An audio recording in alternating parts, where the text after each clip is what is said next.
2025 में जिन बच्चों ने बिहार बोर्ड से 10th यानी मैट्रिक का एग्ज़ाम दिया, उन सभी बच्चों का भी जो है ना ऑफिशियल आंसर की बिहार बोर्ड ने जारी कर दिया है। और ये आंसर की पर जो है ना ऑब्जेक्शन यानी आपत्ति करने का जो डेट रखा गया है वो 10 मार्च 2025 के शाम 5 बजे तक रखा गया है। लेकिन यहाँ पर जो है ना अभी इंटर का जो ऑब्जेक्टिव आंसर किया आया था उसमें बहुत सारे बच्चों को ऑब्जेक्शन करने में, आपत्ति दर्ज करने में बहुत सारी दिक्कतें हुई थी। साथ ही जो है ना जो ऐसे क्वेश्चन हैं जिनमें रॉन्ग ऑप्शन लिखा हुआ है या फिर जो ऐसे क्वेश्चन हैं जिनमें एक से अधिक ऑप्शन सही बताए गए हैं, उनका क्या होगा मैं आपको लाइव ऑब्जेक्शन करके भी इस वीडियो में दिखाने वाला हूं। और इसके अलावा भी आपको सारे सवालों का जवाब मिलने वाला है कि रॉन्ग ऑप्शन हो या फिर एक से अधिक ऑप्शन हो तो उसका क्या होगा। इसके लिए आप अपने मोबाइल में कोई भी ब्राउज़र खोल लीजिए। मैंने गूगल क्रोम खोला है, इसमें आपको लिखना है OBJMATRIC मतलब obsmatric.biharboard.online.com। ये लिंक जो है ना आपको कमेंट और डिस्क्रिप्शन में मिल जाएगा। ये वेबसाइट खोलिएगा, ठीक है। अगर ना खुलेगा तो इस वेबसाइट में स्टार्टिंग में से जो है ना HTTPS रहता है तो S को हटा देना है। कभी कभी ऐसा होता है किसी किसी को नहीं खुलता है, तो S को हटा दीजिएगा, खुल जाएगा, ठीक है।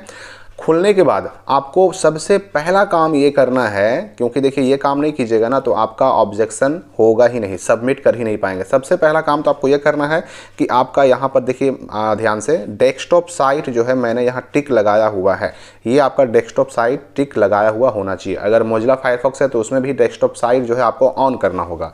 डेस्कटॉप साइट ऑन नहीं रहेगा तो आप ऑब्जेक्शन नहीं कर पाएंगे, फाइनल सबमिट करने का ऑप्शन नहीं आएगा, ठीक है। तो इस तरह का खुलेगा, हमें यहाँ पे अपना रोल कोड डाल देना है। इंटर का जो आया था ना उसमें यही गलतियाँ बच्चों ने की थी जिसकी वजह से उनका फाइनल जो है ना ऑब्जेक्शन नहीं हो पा रहा था। तो यहाँ पर हम रोल नंबर डाल देंगे, ऊपर में रोल कोड, नीचे में रोल नंबर डाल देंगे। रोल नंबर 7 अंक का है आपका, वही आपको डालना है। देखिए पूरा खुल गया, सेव तक का ऑप्शन आ रहा है ना।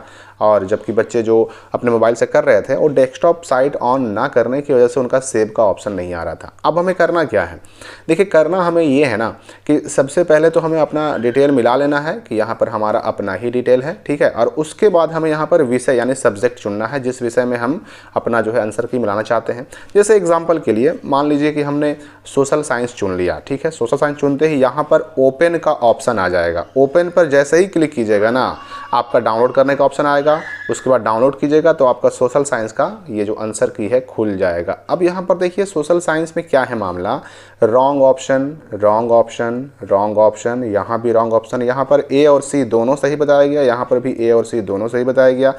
ऐसे केस में क्या होगा तो देखिए इसकी चर्चा हम आगे करेंगे। पहले हम ऑब्जेक्शन फाइल करना सीख लेते हैं। ये डाउनलोड करना सीख लिया आपने, या फिर सोशल साइंस नहीं, आपको मान लेते हैं साइंस का करना है तो साइंस यहाँ सेलेक्ट कर लिया हमने, किसमें, सब्जेक्ट वाले कॉलम में। और साइंस सेलेक्ट कीजिएगा तो यहाँ पर ऑटोमेटिक आ गया क्या, तो 112 उसके नीचे ओपन, तो ओपन कीजिएगा तो अब साइंस का आपका डाउनलोड होगा, साइंस का डाउनलोड कर लीजिए। देखिए साइंस में भी देखिएगा तो किसी किसी क्वेश्चन में BCD 3 सही ऑप्शन, BCD 3 सही ऑप्शन, BCD 3 सही ऑप्शन, और यहाँ भी BCD 3 सही ऑप्शन, उल्टा हो गया है। तो ये तो इसकी चर्चा हम आगे करेंगे। पहले हम समझते हैं क्या ऑब्जेक्शन करना। तो हमने साइंस चुन लिया, ठीक है। अब हमें सेट, आपको एग्जाम में आपका सेट क्या था, ABCD जो भी सेट था उस पर गोलक को आप चुनिएगा, मतलब यहाँ पर आपको सेलेक्ट करना है। जैसे मैंने A चुन लिया, ठीक है। अब क्वेश्चन नंबर, अब 1 से लेकर के आपको यहाँ पर 100 तक में क्वेश्चन नंबर चुनना है कि आपको भाई साइंस में कौन से क्वेश्चन में ऑब्जेक्शन करना है। पहले तो आपने यहाँ से डाउनलोड कर लिया, कहाँ से, तो यहाँ से डाउनलोड कर लिया, देख लिया, मिला लिया, लेकिन आपको लगता है कि नहीं भाई ये तो आंसर जो बिहार बोर्ड ने डाला है वो तो हमारा हिसाब से गलत है, किताब में कुछ और दिया हुआ है, आंसर बिहार बोर्ड कोई और मान रहा है। क्योंकि बिहार बोर्ड जो आंसर यहाँ मानेगा ना उसी के हिसाब से OMR चेक करेगा, उसी के हिसाब से नंबर देगा। तो अगर आपको लगता है कि नहीं भाई क्वेश्चन नंबर 10 का आंसर बिहार बोर्ड ने गलत डाला है तो हम यहाँ 10 सेलेक्ट करेंगे। और इसके बाद इशू में जो है ना हम चुनेंगे कि आखिर क्या इशू क्या है, समस्या क्या है। तो यहाँ पर 2 ऑप्शन मिलते हैं आपको, पहला मिलेगा क्वेश्चन ही गलत है, प्रश्न गलत है, और दूसरा कि उसका आंसर गलत है। आपको जो लगता है, अगर लगता है कि क्वेश्चन को पूरा का पूरा क्वेश्चन ही गलत है तो आपको यहाँ टिक लगाना होगा पहला वाला ऑप्शन में। और अगर लगता है कि क्वेश्चन तो ठीक है, मतलब क्वेश्चन सही है लेकिन उसका आंसर जो ऑप्शन दिया हुआ है वो गलत है, तब तो आपको यहाँ पर सिलेक्ट करना होगा। यहाँ पर मान लीजिए सिलेक्ट कर लिया हमने। अब जब नीचे वाला सेलेक्ट कीजिएगा तो आपको पूछेगा तो फिर आपके हिसाब से सही आंसर क्या है, A है, B है, C है, D है। आपका यहाँ पर आपने चुना क्या, आंसर इज रॉन्ग, तो यहाँ पर सही ऑप्शन पूछेगा। और अगर आप ऊपर वाला चुनिएगा तो आपको सही आंसर नहीं पूछेगा। लेकिन दोनों ही केस में आपको यहाँ जस्टिफिकेशन में आपको डालना पड़ेगा कारण कि आखिर कैसे आप कह सकते हैं कि ये क्वेश्चन गलत है या फिर क्वेश्चन का आंसर गलत है। तो आपको यहाँ पर एक प्रमाण देना होगा, किसी बुक का, किताब का रेफरेंस देना होगा कि हाँ भाई फलां बुक के इतने नंबर पेज पर ये क्वेश्चन लिखा हुआ है। और उसके बाद यहाँ लिख करके, टाइप करके, यहाँ पर आप जो है हिंदी में या इंग्लिश में कुछ टाइप करके अपना कि बुक नंबर इतना, पेज नंबर इतना आपको लिख करके, और फिर क्या करना है तो यहाँ पर सेव पर क्लिक कर देना है। आपका जो है ना ये ऑब्जेक्शन फाइल हो गया। अब क्या होगा कि बिहार बोर्ड उस पर विचार करेगा और अगर आपका ऑब्जेक्शन सही पाया जाएगा तो अपने आंसर की को सही कर लेगा। उसके बाद जब OMR शीट चेक होना शुरू होगा तो आपका सही आंसर चेक होगा।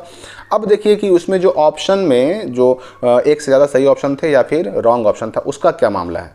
तो अब देखिए यहाँ पर हम देखते हैं कि BCD 3 सही ऑप्शन बताए जा रहे हैं। तो ऐसे केस में जिन्होंने B लगाया है उनको भी नंबर मिलेगा, जिन्होंने C लगाया है उनको भी नंबर मिलेगा, जिन्होंने D लगाया है उनको भी नंबर मिलेगा। BCD वाला जो है ना मामला आपको मिलेगा। साइंस में कई सारे हैं ऐसे क्वेश्चन जिसमें 3 सही ऑप्शन है। अच्छा 3 ना हो सही, मान लेते हैं कि A और B 2 सही ऑप्शन बताया गया या B और C 2 सही ऑप्शन बताया गया, तो अगर इन दोनों में से कोई भी आपने आंसर दिया है अपने OMR शीट पर तो आपका सही माना जाएगा।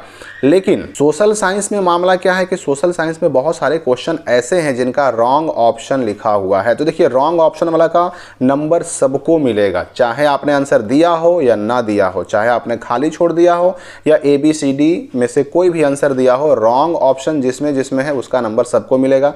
देखिए यहाँ पर A और C है, तो A और C जिसने दिया होगा, जिसने या तो A भरा होगा या C भरा होगा उसको नंबर मिलेगा। और जिसने, अगर हम रॉन्ग ऑप्शन की बात करें तो रॉन्ग ऑप्शन आपने अटेम्प्ट किया या ना किया, आपने बनाया या ना बनाया, A लगाया, B लगाया, C लगाया या D लगाया, रॉन्ग ऑप्शन वाला का सबको नंबर मिलेगा। लेकिन अगर किसी ने रॉन्ग ऑप्शन वाले क्वेश्चन पर आपत्ति कर दी, ऑब्जेक्शन कर दिया, बिहार बोर्ड ने चेक किया और पाया कि नहीं भाई इसका रॉन्ग ऑप्शन तो नहीं है, इसका तो सही आंसर है, A या B या C या D में से कोई एक सही आंसर है, तो फिर जो है ना उसको अपडेट कर दिया जाएगा और उसके हिसाब से चेकिंग होगी। लेकिन अभी अगर देखें तो सोशल साइंस में 4 ऐसे क्वेश्चन हैं जिनका रॉन्ग ऑप्शन है और ये चारों नंबर सभी बच्चों को मिलेंगे। तो इस वीडियो के लिए इतना ही। ऑब्जेक्शन जरूर कीजिए अगर आपको लगता है कहीं गलती है तो। हम मिलेंगे अगले नए अपडेट के साथ अगली वीडियो में।